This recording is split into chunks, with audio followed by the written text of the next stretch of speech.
ሰላም ኡስታዝ እሱ ሰላም ነው። እንዴት ነው? አለን አስታወስከኝ። ጥያቄ ጠይቄ ነበር እስልምናን እየተማርኩኝ ነው ምናምን ብዬ ነበር ባለፈው ገብቼ ቤት። የመርሐባ እና አሁንም አንዳንድ ጥያቄዎች አሉኝ እና እየተማርኩኝ ነው። ተምሬ እስልምናን ልቀበል አስቤ እየተማርኩኝ ነው።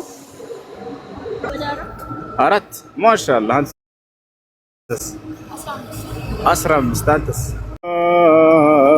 أسلم وتله للجبين وناديناه أن يا إبراهيم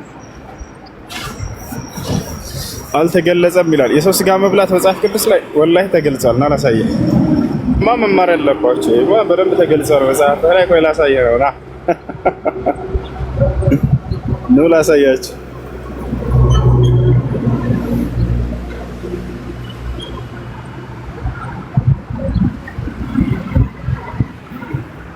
በደንብ ነው የተገለጸው።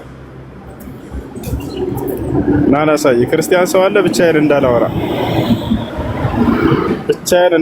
ክርስቲያን ሰው ላስገባላችሁ። ሰላም እንዴት ነህ? የጌታ ልጅ ሰላም ነው አለን አልሐምዱሊላህ። እሺ አሁን በተረሳው እግዚአብሔር ለምንድን ነው የሰው ስጋ የሚያበላው ሰዎችን? በመጀመሪያ ደረጃ ያው አንድ ነገር እንግባባ። የሆነ ነገር ሲጠየቅና ሲደረግ ሚውት አታድርግ። ሲቀጥል ደግሞ ኮመንት አትዝጋ። ሲጻፍ ጥያቄዎችን በአግባቡ ተቀበል። ሁለተኛ ለማምለጥ ወደኋላ መሄድ ሳይሆን መጀመሪያ እስኪ የተጠየቀውን ጥያቄ መልስ አንተ ራስህ። የሰው ስጋ መብላትህን እንዴት ፈቀደ ሃይማኖትህ? ሲቀጥል ከመቃብር አውጥቶ መብላት ነው የሚቻለው እንጂ በቁም ያለን ሰው መብላት አይቻልም ብሎ ራሱ የራስህ ሸኪ እየተናገረ ነበር። እና እስኪ ስለዚህ ነገር መጀመሪያ ማብራሪያ ስጠን። ክፈት ማስረጃ፣ እሱን ያገኘህበት ሂድ እኮ ራስህ ቪዲዮህ ላይም ራስህ ላይም አለ ሸኪህ። የለኝም እኔ። ክፈት አንተ ማስረጃ አለክ። ለምን ትሸሻለክ? እሱን እስኪ ጥቀስ፣ ተናገር። ስለዚህ ነገር ማብራሪያ ስጥ መጀመሪያ እስኪ። የለም ማስረጃ አምጣ። ክፈት እያልኩህ ውሸታም እንደሆንክ እንዴ አሉ ልከንላል። ሼኪዎችህ ራሱ እጅህ ላይ ያለ ቪዲዮ ክፈት። ራሱ የለኝም ወላሂ የለኝም እኔ። ክፈተው አንተ እኮ ክፈት ራሱ ላይ ያውሽ ልከንላል እኮ። ስለዚህ ማስረጃ ያለህ አለ ልክ ያለ አለው። ራስህ ክፈት አንተ ላይ። ጤነኛ አይደለም እንዴ? ልክ ያለህ ቤት ወቀይ ነው የምትልክልኝ። ሼኾች እንዲህ ብለው እኛ እንደ ክርስትና ሃይማኖት አባቶቻችን እንዲህ ብለው ሂሳብ የለም እኮ በስልምና። አላህ እንዲህ ብሏል፣ መልእክተኛው እንዲህ ብለዋል እኮ ነው። እሺ ኮሜንት ላይ አልተገለጸም እያሉ ነው። ተገልጿል። የሰው ስጋ መብላት በክርስትና ተገልጿል። ነው ላሳያችሁ። የጌታ ልጅ ምን ትላለህ በዚህ ጉዳይ? የሰው ስጋ እንደምትበላ አንተ ክርስቲያን ነህ። ስለ ክርስትና ልታወራ ጠይቀኝ። ለክርስትና አወራለሁ ወይም በቃ ልጠይቅህ። እሺ በቃ የሰው ስጋ መብላት በክርስትና ይፈቀዳል ወይንስ አይፈቀድም? አይፈቀድም። እሺ መጽሐፍ ቅዱስ ይዘሃል? አዎ። እሺ መጽሐፍ ቅዱስን ኦሪት ዘሌዋውያን ተፈቅዷል ብለሃል አይደለ? ኦሪት ዘሌዋውያን አውጣ መጽሐፍ ነው።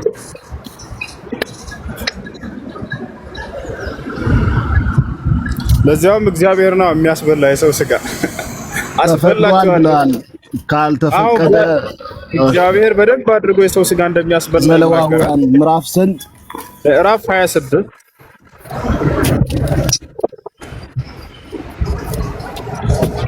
አንታዘዝም ካሉት እምቢ ካሉት የሚቀጣ በምንድነው? የሰው ስጋ በማስበላት። ማን? እግዚአብሔር። መጽሐፍ ቅዱስ ላይ አውጣ። ኦሪት ዘሌዋውያን ምዕራፍ 26 ቁጥር 27 ጀምረህ አንብባ።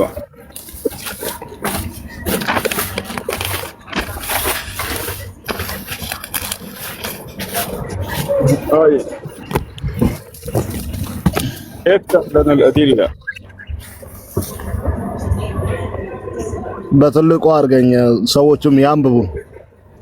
በደንብ ያነብታ። ትልቁ ላይ ይሁን።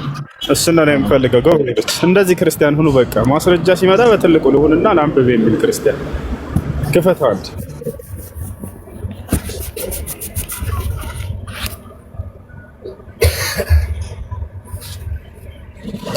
ኦሪት ዘሌዋውያን ምዕራፍ 26 ከቁጥር 27 ጀምሮ አይ ቲንክ 27 ነው ያልከው 26 ነው ያልከው? ምዕራፍ 26 ከቁጥር 27 ጀምሮ አይ ቲንክ ብዥ ብሏል መሰለኝ። አቦ ችግር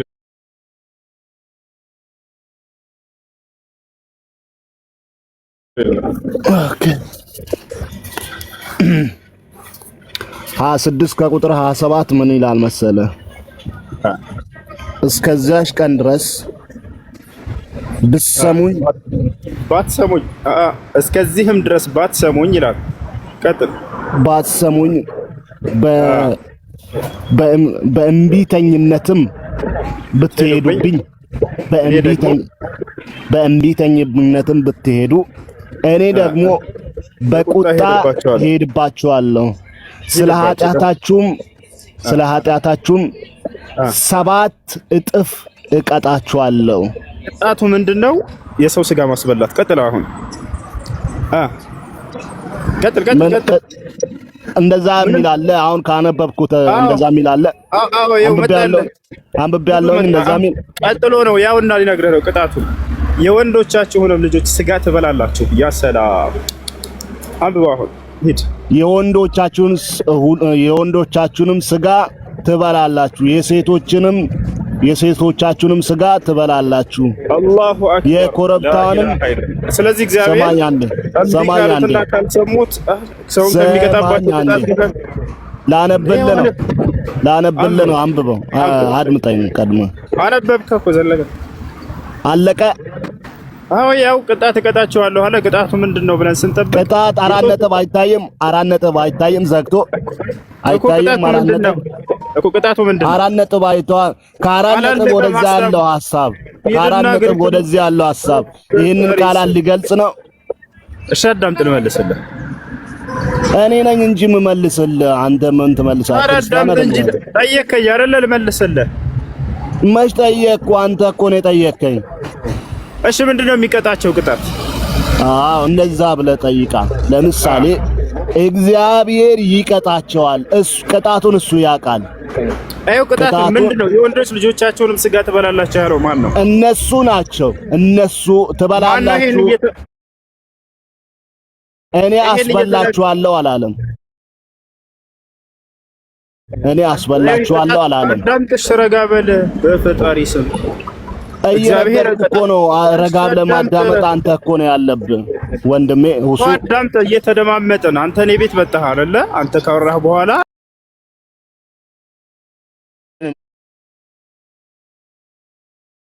መጣው። እሺ አዳምጥ። አሁን ቀጥታ እነዚህን ነጥቦች የግሪከኛውን ከፍተህ ማን ነው የዕብራይስጡን ከፍተህ አሳየን። ትልቁ ላይ ነው። ሂድ። ይኸው በአማርኛ እናውራ። ዕብራይስጡ በአማርኛ አይደለም መጽሐፍ። በአማርኛማ አጭበረብር። ይሄ ሁሉ ነጥብ መከፈል ላይ ያደረጉልን እዚህ ጋር ያሉ ሰዎች ዕብሮን ጤነኛ አይደለም እንዴ? አዳምጠው ጭራሽ። በቃ እዛች 4 ነጥብ አደረገ፣ አለቀ። ይኸውላችሁ ወላሂ ሐሳቡ አላለቀም። ሉላ ሳያችሁ ያውና ኦሪት ዘሌዋውያን ምዕራፍ 26 ቁጥር 27 እስከዚህ ድረስ ባትሰሙኝ በእንቢተኝነት ብትሄዱብኝ አለ፣ እኔ ደግሞ በቁጣ ሄድባችኋለሁ፣ ስለ ኃጢአታቸውም 7 እጥፍ እቀጣችኋለሁ። የወንዶች ልጆቻቸውንም ስጋ ትበላላችሁ፣ የሴቶች ልጆቻቸውንም ስጋ ትበላላችሁ አለ። እግዚአብሔር ሰውን ከሚቀጣበት ቅጣት መካከል አንደኛው ምንድነው? የሰው ስጋ ያስበላል። ይሄን ራሱን የተናገረው። ታዲያ የበሉ አሉ ወይ ከተባለ አዎ፣ ልጆቻቸውን ቀቅለው እንዲበሉ አድርጓቸዋል። ያውና ነው ላሳያችሁ። ልጆቻቸውን ቀቅለው እንዲበሉ አደረጋቸው እግዚአብሔር። ያው ረሃብ ለቀቀባቸው፣ ልጆቻቸውን ስጋ እንዲበሉ አደረጋቸው። ምን አለ? ልጄንም ቀቅለን በላ ነው ይላል። ላኢላሃ ኢላላህ። ልጄንም ቀቅለን በላ ነው። በማግስቱም እንድንበላው ልጅሽን አምጪ አልኳት፣ ልጇንም ሸሸገችው ብላ መለሰችለት። እግዚአብሔር ልጆቻቸውን ትበላላችሁ ብሎ እንደሚቀጣቸው ተናገረ። ከዚያ ልጆቻቸውንም ቀቅለው በሉ። ለምን ከተባለ ረሃብ ለቆባቸው እግዚአብሔር ታቻውን። አላሁ አልሙስተዓን። ታዲያ ይሄን ይዘው በእስልምና የሰው ስጋ መብላት ይቻላል ስላሉ ነው ይሄን ነገር ያወጣሁላችሁ። ይሄ እንዲህ አይነት ኮተት ማውጣት ፈልጌ አልነበረ።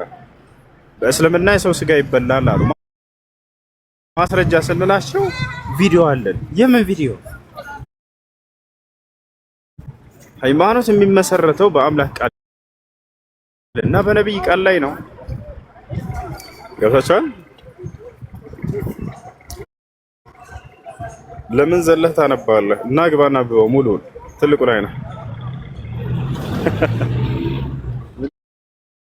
ይሻላቸዋል። ጭራሽ መጽሐፋቸውን ይካዱ ነው እነዚህ ሰዎች። እናንተ በቪዲዮ ስታመጡ የሼክ ንግግር እያላችሁ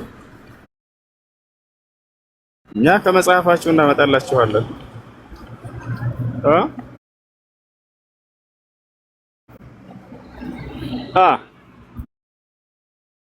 ሰላም አለይኩም። እኔን ታውቀኛለህ? ማን ነኝ? አሰላሙ አለይኩም። ምርጥ ምርጥ ፊቶች ማሻአላህ ማሻአላህ። ቁርአን ስንት ጁዝ አድርገሃል? ና ስንት ጁዝ ቀርተሃል? 4 ማሻአላህ። አንተስ? 15 አንተስ? አንድ አክቲቭ ያለው ዘጠነኛ ጁዝ ነው። ማሻአላህ አንተስ? 10 ጁዝ አድርገሃል። ማሻአላህ ማሻአላህ። ጎበዝ ጎበዝ ጎበዝ ጎበዝ። አሁን እያንዳንዳችሁ ማጠር አጠር ያለ ትቀራላችሁ። እሺ አንተ ቅራ፣ ደስ ያለህ ናቅራ።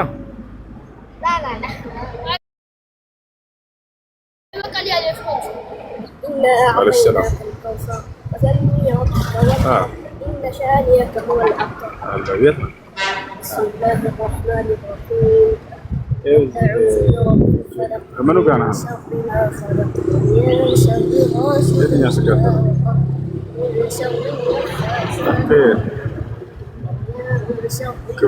እኔ አዲስ አበባ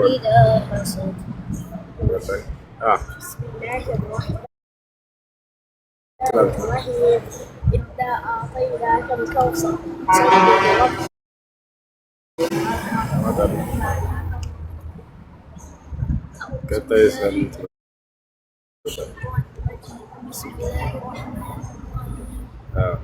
تبت يدا أبي لهب وتب ما أغنى عنه ماله وما كسب سيصلى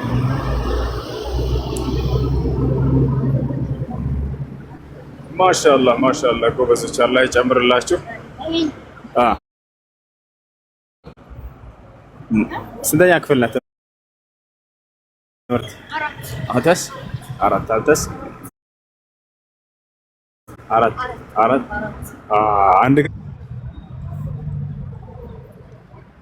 وقال الله لا تتخذوا إلهين اثنين إنما هو إله واحد فإياي فارهبون.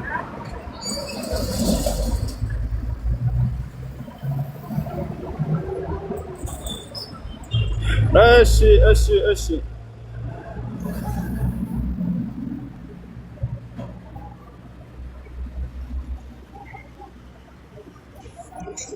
እሺ ሰላም በእንዳሻሽ በእንዳሻሽ እንዴት ነህ? ይሰማል?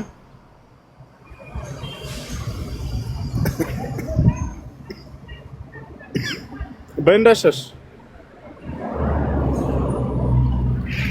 ስም ነው? በጌታ ስም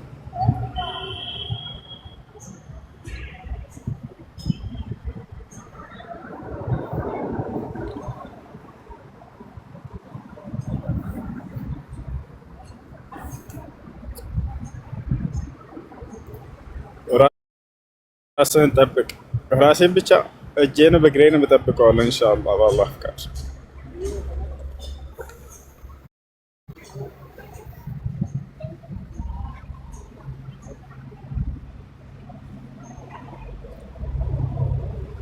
ሁሱ ና በእናትህ ላ ና በእናትህ ላ ና በአላህ قال النبي صلى الله عليه وسلم من سألكم بالله فأعطوه በአላህ ስም የጠየቃችሁን ስጡት አሉ። ስለዚህ በአላህ ስም እንጂ የሚጠየቀው በሌላ ስም አይጠየቅም። በእናትም ይሁን በአባት አይጠየቅም ነው። ሰላም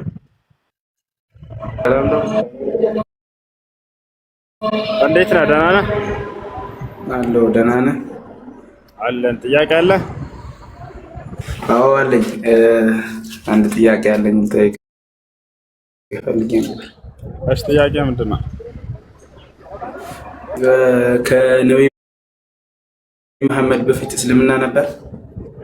ከነቢዩ መሐመድ ሰለላሁ ዐለይሂ ወሰለም በፊት ያው ከዚያም በፊትም ከዚያም በኋላ ከእስልምና ውጭ ምድር ላይ ሌላ ሃይማኖት የለም። ሌላ ውሸት ነው። ማስረጃ እስካሳየኝ። ውይይት ነው የምትፈልገው? ጥያቄና መልስ እናደርገው። ምረጥ። ፓስወርድ ተጠይቀው። በቃ ውይይት። እሺ ነፃ እንድትሆን አንተም ራስን ሀሳብ እንድገልጽ ማለት ነው። ታላስቆባ። ስለዚህ አሁን እና ነው ውይይት ልናደርግ ነው። ስንት ደቂቃ ነው ሰደ ነው? አንድ ደቂቃ እናድርገው። እሺ እሺ፣ አንድ ደቂቃ ወስደናል፣ ተስማምተናል። እናሱ እሺ፣ እስልምና ሃይማኖት ነው ወይስ ክርስትና ሃይማኖት? አምላክና ነብያቶች የሰበኩት ወይንም አምላክ ያዘዘውና ነብያቶች የሰበኩት ትክክለኛ ሃይማኖት እስልምና ነው ወይስ ክርስትና በሚለው እናሱ ልንወያይ ነው። እሱም በመጽሐፉ ላይ አምላክና ነብያት አሉ ብሎ ያምናል። ልክ እንዲሁ እኛም እናምናለን። የትኛውን ሃይማኖት ነው ነብያቶች የሰበኩት?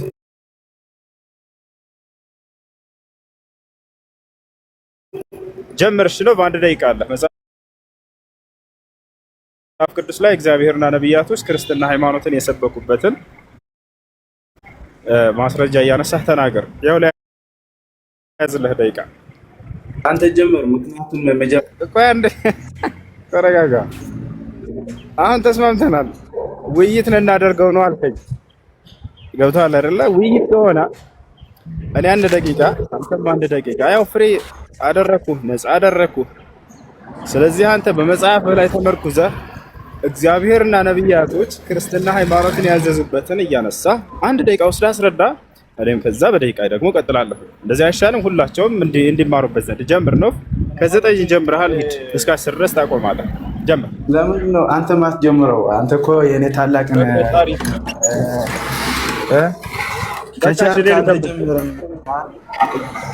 ከመሐመድ በፊት እስልምና እንደነበር አሳየኝ እና ደግሞ ቀጥለህ አንተ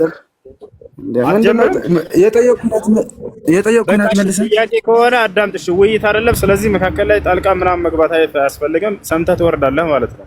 ውይይት ከሆነ የምትፈልገው ደግሞ ደቂቃ ሰጥቼ አንተም እንድታወራ ላድርግህ ነው። እሱን አትፈልገውም አይደለ? እሺ በቃ እንደሱ ከሆነ አዳምጥ።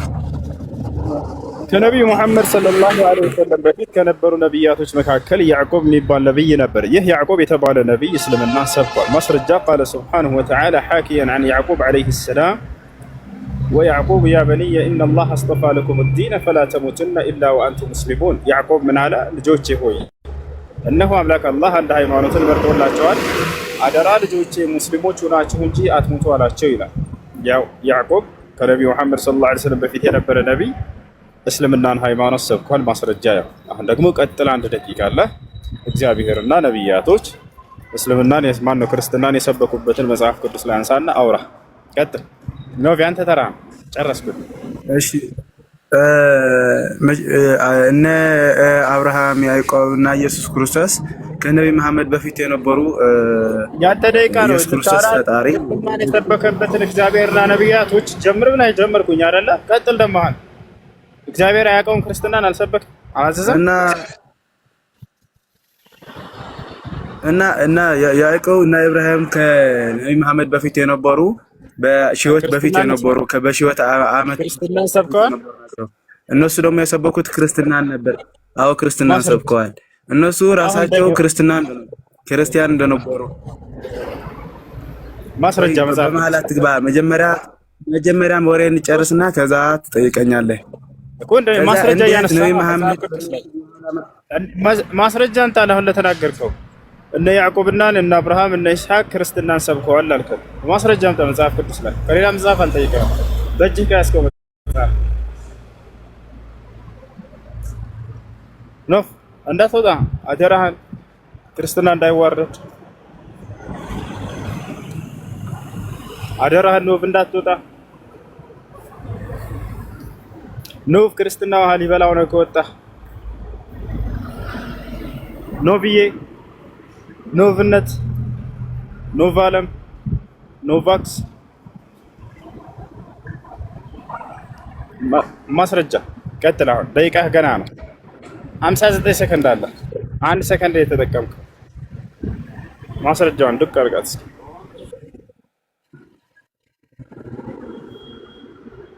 ኖ ያይ ላይ ሰርች እያደረገ ያመጣል። ጠብቁት።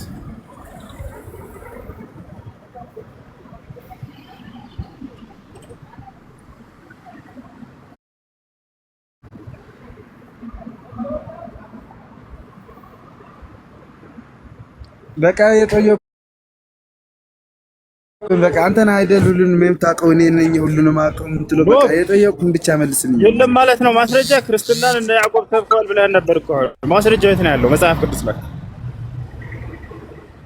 እሺ ቀድሞ የተፈጠረው ቁርአን ነው ወይ መጽሐፍ ቅዱስ? የአምላክ ቃል የትኛው ነው ቀድሞ የተፈጠረው? አይባልም፣ ንግግር ነው የአምላክ ቃል። ይኸውልህ መጽሐፍ ቅዱስ ላይ ማስረጃ የለም። ክርስትናን አያውቁትም ማለት ነው። እሺ ቀድሞ የተነገረው የማን ቃል ነው? መጀመሪያ መጽሐፍ ቅዱስ ነው የተነገረው ወይ መጀመሪያ? በኋላ እናወራበታለን። አሁን መጽሐፍ ቅዱስ ላይ ማስረጃ አምጣ። አብርሃም አይደለም መጀመሪያ ልንገርህ። እሺ ወይ የመጀመሪያው ረስተን የነገርከንን ቅድም ማስረጃ አስደግፈህ ተናገርና ቀድሞ የተጻፈው መጽሐፍ የትኛው ነው በሚለው ደግሞ እንቀጥላለን። አብሽር። አሁን ግን አንተ እነ አብርሃም እነ ይስሐቅ እነ ያዕቆብ ክርስቲያን ናቸው ብለህናል። እግዚአብሔር መጽሐፍ ቅዱስ ላይ እኔ ከሌላ መጽሐፍ አይደለም የምጠይቀህ፣ በእጅህ ከያዝከው መጽሐፍ ነው የምጠይቀህ። ገብቶሃል አይደለ? በእጅህ በያዝከው መጽሐፍ ላይ ነብያቶች አሁን የጠቀስካቸው ክርስቲያን እንደሆኑ ማስረጃ አምጣ ከመጽሐፍ ቅዱስ። አይ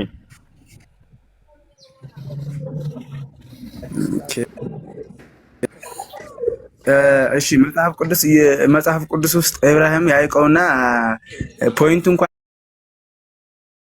ያ ነው በዚህ ነው ብዬ ባልጠቅሰውም ኢብራሂምና ይስሐቅ ክርስቲያን እንደነበሩ ተጠቅሰዋል። ይሄ ደግሞ ማስረጃ ላምጣልህ። መጽሐፍ ቅዱስ ውስጥ አለ። እሺ ማስረጃ የቱ ጋር?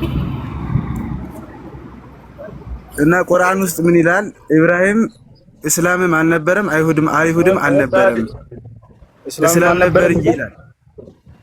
ኧረ ክርስቲያንም አልነበረም አይሁድም አልነበረም።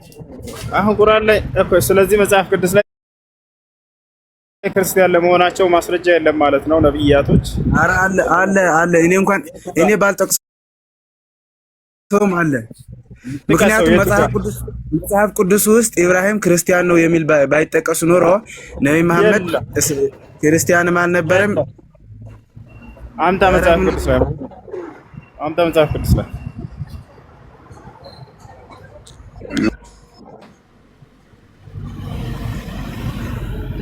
አያችሁ።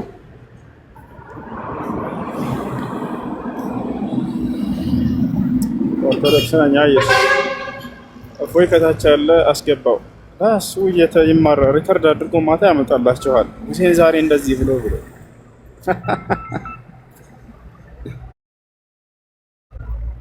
ሪከርደራችን ነው። እንዴት ነው? ሰላም ነው።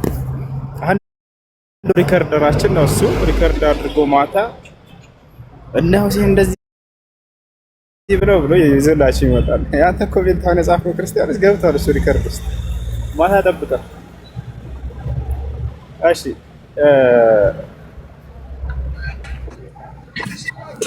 ባይዞይ አሁን የጨነቀ አመጣ ማስረጃን በቃ የሆነ ጥያቄ። ኧረ በእናትህ በቃ ጥያቄ በጥያቄ እየመለሳችሁ ያው ጥያቄ በጥያቄ አይደለም። ውይይት አድርግልኛል ካንተ በራስህ ጊዜ አቀረብኩልህ። ውይይት ፈልጋለሁ አይደል? ደቂቃ ሰጠነህ አዳምጠህ። በደቂቃህ ላይ ክርስትናና ነብያቶች ክርስቲያን ነበሩ አልከን። ማስረጃ አምጣልህ። እሺ ላምጣልከን። የለም ማስረጃ ከላይ ያሉትን ክርስቲያኖች ያረጋግጡልሃል። ጥያቄ አለኝ የሚለው ልጅ ወይንም እንደገሌ ክርስቲያን ከሆናችሁ ነብያቶች መጽሐፍ ቅዱስ ላይ ክርስቲያን ናቸው የሚል አለ ብሏል። እንደሌላ እንደ ነገሩትማ አያውቅምና ነው ከይቅርታ ጋር እንደነገሌ ነገር አለ። ሰላም ኡስታዝ እሱ ሰላም ነው። እንዴት ነው? አለን። አስታወስከኝ? ጥያቄ ጠይቄ ነበረ እስልምናን እየተማርኩኝ ነው ምናምን ብዬ ነበር ባለፈው ገብቼ ቤት። የመርሐባ እና አሁንም አንዳንድ ጥያቄዎች አሉኝ እና እየተማርኩኝ ነው። ተምሬ እስልምና ልቀበል አስቤ እየተማርኩኝ ነው። እሺ መርሐባ። ስለዚህ እንድታስተምረኝ አሁንም ጥያቄዎች አሉኝ፣ አንዳንድ እንዲመለሱልኝ የሚፈልጋቸው ጥያቄዎች። እሺ ስለዚህ መጠየቅ እችላለሁ? ይቻላል። ኦኬ በጣም አሪፍ። ጥያቄዎቼ ምንድናቸው? መጽሐፍ ቅዱስና ቁርአን የተጻፈው ከ600 ዓመት በኋላ ነው። እሺ ከመጽሐፍ ቅዱስ ተጽፎ ከ600 ዓመት በኋላ ማለት ነው። እና ከዚህ አንጻር ምን ለማለት ፈልጌ ነው? ለምሳሌ ኢየሱስ ክርስቶስ አልተሰቀለም ብሎ መጽሐፍ ቅዱስ ማነው ቁርአን ይናገራል። መጽሐፍ ቅዱስ ግን አልተሰቀለም ነው እያለ ያለው አይደለ? መጽሐፍ ቅዱስ ኢየሱስ ክርስቶስ ተሰቅሏል ብሎ ጽፎ አስቀምጧል። ቁርአን ግን አልተሰቀለም ይላልና ይሄ አሁን ከኋላ ከመጽሐፍ ቅዱስ በኋላ ከ600 ዓመት በኋላ መጥቶ በምን ሂሳብ ነው አልተሰቀለም ሊል የሚችለው? ይሄንን አንድ ሁለት ደግሞ ሁለተኛ ጥያቄ አንድ ላይ እንድመልስልኝ ስለፈለኩኝ ነው። አሁን ላይ በሶሻል ሚዲያ የምናየው እየተሰበከ ያለው እስልምና የትኛው ነው? አሁን ለኔ እንደነገርኩ ተምሬ እስልምና ውስጥ መግባት ፈልጋለሁ ነው ያልኩት አይደለ? ስለዚህ የትኛውን ነው እኔ መከተል ያለብኝ? እዚህ ጋር አንድ ቡድን ሌላ ነገር ይላል፣ እዚህ ጋር ደግሞ ሌላ ይላል እና የትኛው እስልምና ነው የእውነት ሪል እያስተማራችሁ እየተሰጠ በትምህርት ደረጃ ያለውና ይሄንን ነገር ሁለቱን ለይተህ እንድትነግረኝ በደንብ ፈልጋለሁ። ሁለቱን ጥያቄዎች መልስልኝ፣ ከዛ እኔም እማራለሁ ማለት ነው። አመሰግናለሁ። በጣም ጥሩ ጥያቄ፣ ወሳኝ ጥያቄ። መጽሐፍ ቅዱስ የልጅ ጥያቄ ኢየሱስ ክርስቶስ ተሰቅሏል ብሎ ከተናገረ በኋላ ከ600 ዓመት በኋላ ቁርአን መጥቶ ደግሞ አልተሰቀለም አለ። የትኛውን ነው ማመንና መቀበል ያለብን ነው? የትኛውን ነው ማመንና መቀበል ያለብን? በጣም ወሳኝ ጥያቄ ነው። ልጁ እንዳለው ትክክል ነው። መጽሐፍ ቅዱስ ላይ ተሰቅሏል የሚል ቃል ታገኛላችሁ፣ ቁርአን ላይ ደግሞ አልተሰቀለም የሚል ታገኛላችሁ። ይሄ መጽሐፍ ቅዱስ ላይ ያለው ቃል ከቁርአን በፊት ቀድሞ ተጽፏል። ይሄ ምንም የማይካድ የሆነ እውነታ ነው። ግን የትኛውን ነው መቀበል ያለብን? የትኛውን መቀበል ነው ያለብን ለሚለው አምላክ የተናገረውን ነው መቀበል ያለብህ። ሰዎች ገብታቸዋል። ሰዎች የአይን እማኝ ምስክር ነን ብለው የዘገቡትን ዘገባ ነው መቀበል ያለብህ። ገብታቸዋል። ያለምንም ጥርጥር አምላክ የተናገረው ነው ተቀባይነት ሊኖረው የሚገባው። ለአምላክ ሁሉ ነገር ግልጽ ነው፣ የሚደበቅበት ነገር የለምና። የቁርአን ተናጋሪ ማን ነው ብላችሁ ስታዩ ጊዜ እራሱ አላህ ሱብሓነሁ ወተዓላ ወማ ቀተሉሁ ወማ ሰለቡሁ እያለ የሚነግራችሁ እርሱ ነው። የሆነ ተከታታይ ሄዶ ቁሞ አልተገደለም አልተሰቀለም ብሎ የሆነ ግለሰብ አይደለም የጻፈላችሁ። ገብታችኋል? ያ ራሱ አምላክ ክርስቶስን የላኩት እኔ ነኝ እያለ እየተናገረ ወረደ መጣና ለእስራኤል ልጆች መድኃኒት አድርጌ የላኩት እያለ ከተናገረ በኋላ እኔም እንዳይገደል እንዳይሰቀል አደረግኩት እያለ የሚነግራችሁ አምላክ ራሱ ነው። ታዲያ ምን ሆነ ስንለው ጊዜ ሰው አይደለም የሚመልስልን፣ እኔ ራሴ ያነሳሁት ወደ ሰማይ እያለ ይነግረናል። አያችሁ? የመጽሐፍ ቅዱስ ዘገባዎችን ግን ስታዩ ሰዎች ናቸው። ወደዚያውን በቦታው ያልነበሩ ሰዎች ክርስቶስ ሊያዝ ባለ ጊዜ ሁሉም እንዳለ ሸሽተዋል፣ አምልጠዋል። ተነሳ በሚለው ጊዜ መግደላዊት ማርያም መታ ነገረቻቸው። እስከዚያ ድረስ በቦታው ሳይገኙ የአይን ምስክሮች ናቸው ማለት ስህተት ነው። ራሱ መጽሐፍ ቅዱስ ላይ ምን ይላል? ፈሪሳውያን በመጡ ጊዜ ሁሉም ደቀ መዛሙርት ጥለውት ሸሹ ይላል። ከዚያስ በኋላ መጨረሻ ላይ መግደላዊት ማርያም ተነሳ ስትላቸው ጊዜ እንግዲህ ያ ሁሉ ክስተት ሲሆን የሁሉም ወፍ አምልጠዋል። ልክ እርሱ ከመግደላዊት ማርያም መታ ክርስቶስ ሲነሳም ራሱ አላየችውም። ሲነሳ ያየው አንድ ሐዋርያ ምስክር የለም። ገብቷቸዋል? ግን ተነስቷል ብለው ጽፈዋል። ከዚህ በፊትም ይሄን ጥያቄ ጠይቄላችሁ ነበር። ክርስቶስ ከሙታን ሲነሳ ያየው አንድ የሐዋርያ ምስክር አለው ይላል? የለም መጽሐፍ ቅዱስ ላይ። ገብቷቸዋል? ነገር ግን ያ የሚነግራችሁ አምላክ አላህ ሱብሓነሁ ወተዓላ አልተገደለም አልተሰቀለም ወደ እኔ ወሰድኩት እያለ የሚነግራችሁ አምላክ ራሱ ነው። የሆነ እዛ ሰው ቆም ብሎ የክርስቶስን የሆነ ታሪክ የሚጽፍላችሁ ሰው አይደለም። ገብቷችኋል አይደል? ስለዚህ እኔ የሰው ቃል ከምትቀበሉ የአምላክን ቃል ተቀበሉ ነው የምላችሁ። እሺ እንቀበላቸው ብለን እንኳን ብንሄድ ያዩ የአይን ምስክሮች ናቸው በሚለው ሂሳብ አላዩም አልነበሩም። ክርስቶስ ሲነሳ ያየ አንድ የሐዋርያ ምስክር የለም፣ ውሸት ነው። አይ ኡስታዝ እኔ አሁን ስለ ትንሣኤ ምናምን አልነበረም ጥያቄ የነበረው ስለ መሰቀል ነበረ። ቅድሚያ እንደተናገርኩት ነውና በደንብ ብሪፍሊ በደንብ አድርገህ ስለ መሰቀሉ ብቻ ብታወራኝ እና በደንብ ብረዳ ደስ ይለኛል። ምክንያቱም ሁለቱ ላይ ቅድም አንተም ስላልከው ማለት ነው ቁርአን ላይ አልተሰቀለም ይላል፣ መጽሐፍ ቅዱስ ላይ ተሰቅሏል ይላል ብለኸኛልና እነዚህ ሁለቱ ላይ ዲፔንድ ሆነ ተሰቅሏል አልተሰቀለም የሚለው ላይ ዲፔንድ ሆነ መልስልኝ። ሁለተኛውንም ጥያቄ እንዳረሳው መቀበል ያለብን የትኛው እንደሚለው ነበረ ጥያቄ። እኔ እዛ ላይ ትኩረት ላድርግልህ ብዬ ነው። የሰው ቃል ነው የምትቀበለው የአምላክ ቃል? በዚህ መጨረስ እንችላለን። የሰው ቃል ነው የምትቀበለው የአምላክ ቃል ነው የምትቀበለው? ኦኬ የሰው ቃል ነው ወይስ የአምላክ ቃል ነው ለምትቀበለው ላልከኝ፣ ያም የተጻፈው የሰው ቃል የምንለው በሰዎች ነው የተጻፈው እንጂ ቀጥታ አምላክ ወርዶ አልጻፈውም ብዬ አምናለሁ ነው። ሰዎች ናቸው የጻፉት። አምላክ ቢናገርም የጻፉት ግን ሰዎች ናቸው። ዋናው መናገሩ ነው። ያ መጽሐፉ በሰዎች እንደተጻፈ ማን ካደ? ቁርአን። ነገር ግን ያንን የሚነግርህና የሚተርከው አምላክ እንጂ ሰዎች አይደለም፣ ነብይም አይደለም። አምላክ ራሱ ነው በቁርአን ላይ እየተናገረ ያለው የክርስቶስን ሙሉ የህይወት ታሪክ እንጂ ነብዩ መሐመድ ሰለላሁ ዐለይሂ ወሰለም ቁጭ ብለው እርሳቸው ቁጭ ብለው ለሰሃቦቻቸው እየነገሯቸው ከራሳቸው እያስጻፉ አይደለም። መጽሐፍ ቅዱስ ግን ሌላ ታሪክ ነው። አምላክ እየነገራቸው ሳይሆን የአይን ምስክሮች ነን ብለው ራሳቸው ተናግረዋል። የራሳቸው የሰዎች የስራቸው ውጤት እንጂ የአምላክ ቃል አይደለም። ሉቃስ ወንጌል ምዕራፍ 1 ቁጥር 1ን ማንበብ ትችላለህ። ሁሉን ተከታትዬ እንደነ የጻፍኩት ብሎ ቃል በቃል ይናገራል። ሁሉን ተከታትዬ ጻፍኩኝ የሚለው ከአምላክ አይደለም። ይሄ ሰውዬ በራሱ ያደረገው የክትትል ጥረት ነው። ታል ቁርአን ላይ ግን ነብዩ መሐመድ ሰለላሁ ዐለይሂ ወሰለም እኔ ሁሉን ተከታትዬ ኢየሱስን ታሪክ ጻፍኩላችሁ ላ አይሉ አንዲት ቃል የመናገር መብት የላቸውም። በቁርአን ላይ እርሳቸው አምላክ ምን ይላል? ያ አዩሃ ረሱሉ በልግ ማ ኡንዚለ ኢለይከ ሚን ረቢከ አለ። አንተ መልእክተኛ ሆይ ከእኔ ከጌታ የሚወረድልህን ቃል አድርስ ለሰዎች ተብለው ነው የተናገሩት። ራሳቸው አንዳች ሊናገሩ አይችሉም። ነገር ግን የመጽሐፍ ቅዱስ ጸሐፊያን የራሳችን መጽሐፍ እንደሆነ ተናግረዋል። የራሳቸው መጽሐፍ እንደሆነ የራሳቸው የክትትላቸው ውጤት እንደሆነ ተናግረዋል። ስትሄድ እዚያ እንደ እያንዳንዱ የጻፉትን ደግሞ የሚጋጭ ሆኖ ታገኘዋለህ። የሚጋጭ ሆኖ ታገኘዋለህ። ስለዚህ አምላክ ቢሆን ኖሮ የሚጋጭ ሆኖ አይገኝም። ሁለተኛ በግልጽ ራሳቸው የራሳቸው የክትትል ውጤታቸው እንደሆነ ተናግረዋል። መልካም እሺ፣ አሁንም በደንብ ግልጽ እንዲሆንልኝ ስለምፈልግ ነው ጥያቄን። የሁለተኛን ጥያቄ ደግሞ የትኛውን እስልምና ነው የምንቀበለው? አሁን እየተሰበከ ያለው እስልምና ሁለት አይነት እስልምና ነው ሶሻል ሚዲያ ላይ የምናየው፣ እናንተም ስለምታውቁ ማለት ነው።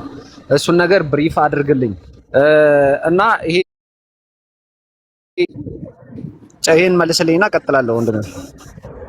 እሺ አንድ ሰው ዛሬ ላይ አሁን እስልምናን ልቀበል ቢል የትኛውን እስልምና ነው የሚቀበለው? እስልምና ለሁለት ተከፍሏል ይላል እና እስልምና አይከፈልም። በመጀመሪያ ግለሰቦቹ ናቸው የሚከፈሉት። ኢስላም ማለት ምን ማለት ነው የሚለን ስናውቅ ጊዜ ለዚህ ጥያቄ አሁን ለመለስኩት መልስ ትረዳላችሁ። ኢስላም ማለት አምላክ አንድ ጊዜ በነቢያት በኩል ደንግጎ ለሰው ዘር የሰጠው ሃይማኖት ነው። ያ ሃይማኖት በፍጹም የሚቀያየር አይደለም። ወጣቸዋል በፍጹም የሚቀያየር አይደለም። ነገር ግን ምንድነው ከተባለ አሁን ያለው ነገር ወደዛ ሃይማኖት ራሳቸውን ያስጠጉ ሰዎች ባረዳድ ይለያያሉ። ስለዚህ ማን ነው የተለያየው? ግለሰቦቹ ናቸው፣ ተከታዮቹ ናቸው እንጂ እስልምናው ተለያይቶ ነው ወይ? አይደለም። የሚገርማችሁ ይሄ ልዩነት መፈጠሩ ዛሬ በእስልምና ላይ ድካምን ያመጣ ወይንም ደግሞ ትችትን ያስነሳ ይመስላችኋል? ላ አይደለም። የእስልምናን ትክክለኛነት የሚገልጽ ነገር ነው። የነብዩ መሐመድ ሰለላሁ ዐለይሂ ወሰለም ትክክለኛ ነብይነት የሚገልጽ ነገር ነው፣ ማስረጃ ነው። እንዴት ካላችሁ ዛሬ የምናያቸው ልዩነቶች ሳይከሰቱ በፊት ያ ነብዩ መሐመድ ሰለላሁ ዐለይሂ ወሰለም ወደፊት ይከሰታሉ እነዚህ ብለው ቀድመው በትንቢት ቃላቸው ላይ ተናግረዋቸዋል። አንድ ነብይ ትንቢትን ተናግሮ በተናገረው መሰረት ያ ትንቢት መፈጸሙ የትክክለኛ የነብይነቱ ማረጋገጫ ነው አይደለም? ነው። ይሄ መጽሐፋቸው ላይ ያለ ነገር ነው። ወደ ዘዳግም ምዕራፍ 18 ቁጥር 18 ላይ ነብይ ከአምላክ የሆነን ትንቢት ባይናገር እርሱ ሐሰተኛ ነውና አትፍራው ግደለው ይላል። ነገር ግን ያ የተናገረው እውነት ከሆነ ከአምላክ የሆነ ነብይ እንደሆነ ትረዳላችሁ። ታዲያ ነቢያችን ሰለላሁ ዐለይሂ ወሰለም ቆሙና ህይወታቸው ፍጻሜ አካባቢ ላይ ይሄን ትንቢት ተናገሩ። ምን አሉ መሰላችሁ? አሁን ስላለው ተጨባጭ ማለት ነው ስለጠየቀው وستفترق أمتي على 73 فرقة كلها في النار إلا واحدة ወደፊት የኔ ተውልዶች አሉ እስልምና አይደለም ወደፊት የኔ ተውልዶች ለ73 አንጃ ይከፋፈላሉ ብለው ተናገሩ። አየህ ወደፊት ይከሰታሉ ብለው ተናገሩ። በዚያ ዘመን እነዚህ ሁሉ የሉም ነበር። ወደፊት ግን ይሄ ይመጣል ምንም ቅሮት የለውም ብለው ትንቢትን ተናግረው ሄዱ። እንዳሉትም ዛሬ ይሄ ነገር ተከስቶ አያችሁ፣ በአይን በጋዳቸውም እያያችሁ ነው። ይህ ትክክለኛ የነብይነታቸው ማረጋገጫ ነው። ሁለተኛ ታዲያ ልዩነቱ ሲፈጠር ምን ማድረግ ነው ያለብን የሚለውን አንተ ለጠየቀው ጥያቄ መልስ ሰጥተዋል። እዚያው ሰሃቦች ጠየቋቸው። ታዲያ የዛኔ ህዝቦቹ በሚለያዩ ጊዜ ምን እናድርግ አንቱ የአላህ መልእክተኛ ብለው ጠየቋቸው። የትኛዋ ነች የምትድነውና ትክክለኛዋ መንገድ ላይ ነች የምትሉት አንቱ የአላህ መልእክተኛ ተብለው ተጠየቁ። قال من كان على مثل ما انا عليه اليوم واصحابي አሉ። ልክ ዛሬ እኔና እናንተ ባልደረቦቼ ባለንበት መንገድ ላይ የጸኑ ሰዎች እነርሱ ናቸው ትክክለኛው መንገድ ላይ ያሉት አሉ። አያ ስለዚህ እርሳቸው በምን ላይ ነበሩ ነብዩ ሰለላሁ ዐለይሂ ወሰለም ሰሃቦች ከተባለ ቁርአንና ሐዲስ ላይ ከዚያስ የነዚያ የሰሃቦቻቸው ንጹህ የሆነው ግንዛቤ ላይ ያሉ ሰዎች የሰለፎች ግንዛቤ ማለት ነው። ሰለፍ ብሎ ማለት እኛን የቀደሙን የእምነት አባቶች ማለት ነው። በሶስቱ ክፍለ ዘመናት ላይ የነበሩ ሰለፍ ይባላሉ። ነብያችን ሰለላሁ ዐለይሂ ወሰለም ከእርሳቸው በኋላ ሶስቱን ክፍለ ዘመናት አወድሰዋል። ሐዲስ ላይ ሲናገሩ ምን አሉ? خير الناس قرني ثم الذين يلونهم ثم الذين يلونهم አሉ። ከሰዎች ሁሉ መልካም ሰዎች ብሎ ማለት በኔ ዘመን ያሉት ናቸው አሉ። ከዛ የሚቀጥሏቸው አሉ እና ሶስቱን ክፍለ ዘመን አወደሱ። በሶስቱ ክፍለ ዘመን ላይ ያሉት ሰዎች የነብዩ ሰለላሁ ዐለይሂ ወሰለም ውዳሴ አግኝተዋል።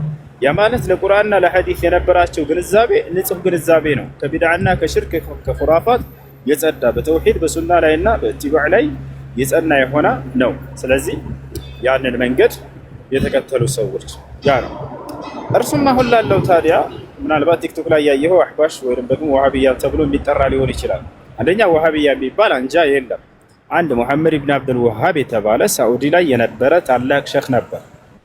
ይህ ሰው በዘመኑ ሲሰሩ የነበሩ ሽርኮችን በአላህ ላይ ማጋራቶችን አስተባበለ። በህዝቡ ፊት ቆሞ ከአንዱ አምላክ ከአላህ ውጭ ለሌላ ለማንም አትጣሩ፣ እርዳታንም አትለምኑ፣ በማንም ሙታንና ነብያትና ጻድቅ ናቸው እያላችሁ በእነርሱ አትመጀኑ፣ አንዱን አምላክ ብቻ ጠይቁ ስትጠይቁ ብሎ አስተማራቸው። እኛ ወልዮችን እንጠይቃለን ነብያችንንም እንጠይቃለን እየሄድን በመቃብራቸው ላይ አያ አይደለ ሼኾቻችንን አለ እንትኖቻችንን እንጠይቃለን አሉ እነዚህ ሰዎች። በዚህ ምክንያት ይሄን ባስተባበለባቸው ጊዜ ከእርሱ ፊት ቆሙና ከእርሱን እንትን ለማለት ከእርሱ ሰዎችን ለማስበርገግ ወሃቢያ የሚባልን አንጃ ፈጥሮላችኋል፣ ስለዚህ ተጠንቀቁት እያሉ ስሙን ማጥፋት ጀመሩ። የአላህን ስሞችና ባህሪያቶች በቁርአንና በሐዲስ ላይ የተገለጸውን አምላክ እንደተናገረው ነብያት እንደተናገሩት እንቀበል ብሎ ተናገረ። ይሄ ሰው በፍጹም ይሄንማ አንቀበልም፣ አላህ እጅ አለው ስንል ጊዜ እኛም እጅ ስላለን ከኛ ጋር ተመሳሳይ ነው የግዴታ፣ ስለዚህ ያንን እጅ አደምን በእጆች የፈጠርኩት የሚለውን እንክዳለን፣ በኃይሉ ፈጠረው ነው የምንለው እያሉ የአምላክን ቃል እያጣመሙ ሌላ ትርጓሜ መስጠትን ተያያዙ። ስለዚህ ያንን ይሄንን ቁርአንና ሐዲስ ላይ የመጣውን ስላጸደቀ አንተ ሙጀሲማ ነህ አምላክን በፍጥረት ገልጸሃልና አንተ ወሃቢያ ነህ እያሉ በእርሱ ላይ ዋሹበት፣ ቀጠፉበት ማለት ነው። እነዚያን የቹ አንጃዎች ገብቷል አይደል? ስለዚህ ያ ነው ያለው። እሺ ቁርአንና ሐዲስ ነው መቀበል። አይ እሺ መልካም። ምናልባት መልሶችን ስትሰጠኝ ያው እንደነገርኩ መማር ስለምፈልግ ለእያንዳንዱ ነገር ማስረጃ እዚህ ቦታ እንድታነብ እያልክ ብትሰጠኝ ደስ ይለኝ ነበረ። ለሚቀጥለው ትሰጠኛለህ ተስፋ አደርጋለሁ። ሌላው እና የመጨረሻው ጥያቄ በደንብ እዚህ ላይ በደንብ ግልጽ እንድታደርግልኝ እፈልጋለሁ። ቀጥታ ማስረጃ እየሰጠኝ ግልጽ እንድታደርግልኝ እፈልጋለሁ። ቁርአን ላይ አይሁዶችና ክርስቲያኖችን ጠላት አድርጎ ነው ቁርአን ላይ ገልጾ የሚያስቀምጠውና ይሄን አንተም እኔም እናውቀዋለን። ባገኛቸዋቸው ጊዜ ወደ ገደል ግፏቸው ወይ ገፍትሯቸው ወይ ደግሞ እያለ ይናገራልና ያ ነገር ለምን ለአይሁዶችና ለክርስቲያኖች ብቻ ይሆናል? ቡዲዝም ይሄ ምንድነው ጣዖት አምላኪዎች የሂንዱይዝም ምናምን የምንላቸው ሃይማኖቶች ነበሩ አይደለ? ለምን ሁለቱ ላይ ብቻ ዲፔንድ ይሆናል? ለምን እንደዚህ ማድረጉ አስፈለገ የሚለውን ይሄንን በደንብ እንድዘረዝርልኝ እፈልጋለሁ። ሁለተኛው የመጨረሻው ከዚህ በኋላ ማልጠይቅ ጥያቄ ቅድም ቁርአን የፈጣሪ ቃል ነው ብለኸኛልና ስለዚህ ቁርአን በራሱ ፈጣሪ ነው ወይ? የፈጣሪ ቃል ከሆነ ራሱ በራሱ ፈጣሪ ነው ወይ? ሰዎች ናቸው የጻፉት ወይስ ራሱ ፈጣሪ ነው የጻፈው? እንደዛ ከሆነ ስለዚህ ቁርአን ፈጣሪ ነው ወይ ማለት ነው ወይ የሚለው በደንብ ግልጽ እንድታደርግ ይፈልጋሉ። አመሰግናለሁ። መልካም። የመጀመሪያው አይሁዶችና ክርስቲያኖችን ጠላት አድርጋቸው ያዟቸው ይላል ቁርአን። እንዲሁም እነርሱን ብታገኟቸው ወደ ገደል ገፍትሯቸውና ጣሏቸው ይላል ቁርአን የሚል ነው። ይሄ ነገር ለምን በአይሁድና በክርስቲያን ላይ ብቻ ሆናል? የሌሎች እምነትስ ባለቤት አልነበሩም? በእነርሱ ላይ ለምን ይሄን ህግ አላደረገም የሚል ነው። በመጀመሪያ አይሁዶችና ክርስቲያኖችን ወይንም ሌላውንም ጠላት ያነሳል ሙሉ ቁርአን። በቁርአን ላይ ለምሳሌ የእሳት አምላኪዎችን ያነሳቸዋል፣ ሌሎችንም እንዲሁ አጋሪዎች ወይንም ከሃዲዎች እያለ ያነሳቸዋል አላህ ሱብሓነሁ ወተዓላ። እነርሱንም አይሁዶችንም ክርስቲያኖችንም ያነሳቸዋል። ለዓለም የተላከ ቁርአን ነውና የዓለምን ከሃዲያን ሁሉ እንዳለ አጠቃሎታል፣ አንስቶታል አላህ ሱብሓነሁ ወተዓላ በቁርአን ላይ።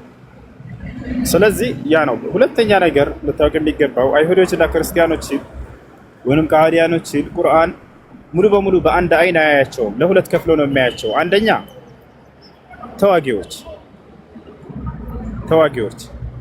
እሺ ለምሳሌ ላሳየሽ፣ ካነሳቸው መካከል ማስረጃ እያሳየኝ ያለ ነው። ከአይሁድና ከክርስቲያኖች ውጭ ያነሳቸው ቁርአን በጥቅሉ ከሃዲያን እያለ ያነሳቸዋል። ሌላም ቦታ ላይ ልክ እንዲሁ ምን እንደሚያነሳቸው እንመልከት።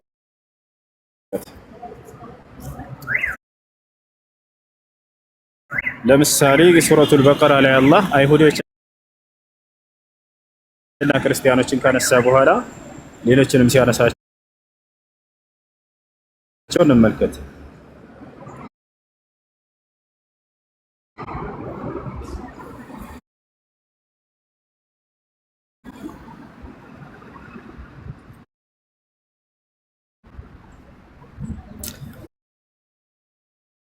ለምሳሌ እዚህ እንመልከት። እነዚያ ያመኑ እነዚያም ይሁዳውያን የሆኑ ክርስቲያንም ያው ቀጥሎ ሌላ እምነት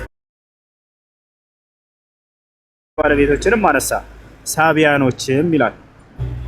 ሌላም ከአይሁድና ከክርስቲያንም ያነሳቸዋሉ። ለሌላ ነው 67 ላይ ያው እዚህ ጋር ምን ይላል? ኢብራሂም ይሁዳዊም ክርስቲያንም አልነበረም፣ ሌላስ ምንም አልነበረም፣ ግን ወደ ቀጥተኛው ሃይማኖት የተዘነበረ ሙስሊም ነበረ ካለ በኋላ ከአጋሪዎችም አልነበረም ይላል። ማለት በአንድ አምላክ ላይ የሚያጋራ አልነበረም። አጋሪ ወይንም ከሃዲያኖችን በጥቅሉ አጋሪዎች ብሎ ያነሳቸዋል አላህ። ስለዚህ ሁሉንም የእምነት ባለቤት አንስተዋል። ለናሙናነት ያክል አይሁድና ክርስቲያንን ያነሳው ለምን? ምክንያቱም እነዚህ ሁለቱ የእምነት ባለቤቶች ራሳቸውን ወደ ነብያት ስላስጠጉ ነው ብዙ ቦታ የሚያነሳቸው። አይሁድም ክርስቲያንም መሰረታችን በነብያት እምነት ላይ የተመሰረተ ነው ስለሚሉ ነው። ሌሎቹስ እንደዛ አይሉም። ወጣት የአብርሃም የኢስሐቅ የያዕቆብን ነብይነት ይቀበላለህ ይላሉ። ማን? እነዚህኞቹ። ሌሎቹስ ለእንደዛ የሚለው አይደሉም። ስለዚህ እነዚህን ነው ትኩረት ማድረግ ያለበት ማለት ነው። ገብተዋል። ይበልጥ የእነርሱ በነብያት መንገድ ላይ የተንጠለጠሉ አድርገው ራሳቸውን ስላዩ ነብያቱን አምላክ ማጥራት አለበትና አብዛኛው ቦታ ላይ እነሱን የሚያነሳቸው ለዚህ ነው። ሁለተኛው ያልከው ነገር ስህተቱ ምንድን ነው? አይሁዶችንና ክርስቲያኖችን ጠላት አድርጎ ማንሳት የሚለውን በተመለከተ እናንሳ በቀጣይ ማለት ነው። ቁርአን ከሃዲያኖችን ለሁለት ከፍሎ ነው የሚያያቸው። በአንድ አይን አያይም፣ በሁለት ነው የሚያያቸው። ምን ማለት ነው ከተባለ ሰላማዊ የሆነ የአይሁድና የክርስቲያን አይነት አለ። መዋጋት የሚፈልግ ጸብን የሚፈልግ ደግሞ የአይሁድና የክርስቲያን አይነት አለ። ሁለቱን በአንድ አይን ቢያይ አምላክ ስህተት ነበረ። ይሄ ፍትህ አይደለም። ስለዚህ ቁርአን የሚዋጉትን የካህዲያን አይነቶች ነው ተዋጓቸው እያለ ያለው። የማይዋጉትንስ መልካም ዋሉላቸው ብሎ ነው የተናገረው። ይሄንንም በማስረጃ ላሳየ። ለሁለት ከፍለው ነው የሚያቸው።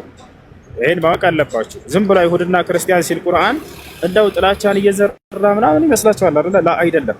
ጥላቻን መጋደልን የሚፈልጉ አካሎችን ለይቶ ይናገራል።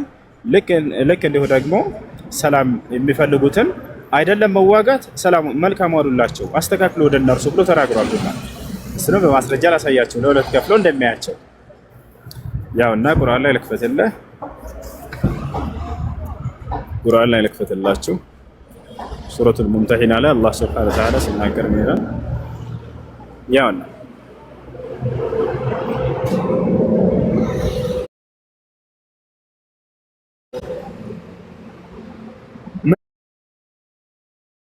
ምን ይላል እዚህ ጋር ከ8 ጀምረን እናንብበው።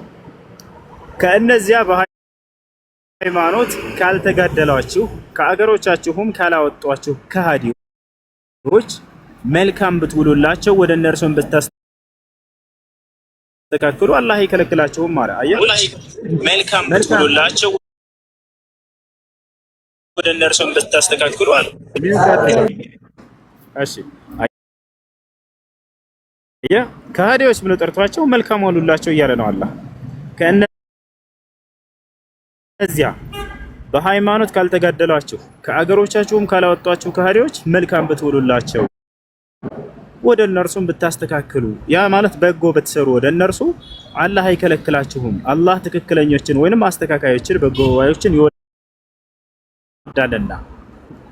ነገር ግን ምን አይነቶችን? አሁን ሁለተኛዎቹን አይነቶች ያነሳ አንተ የጠየቃቸውን ማለት ነው።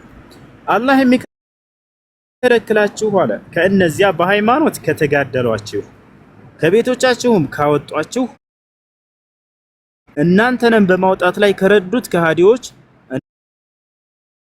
እንዳትወዳጇቸው ብቻ ነው አለ። አየህ አይደለ? አይሁድና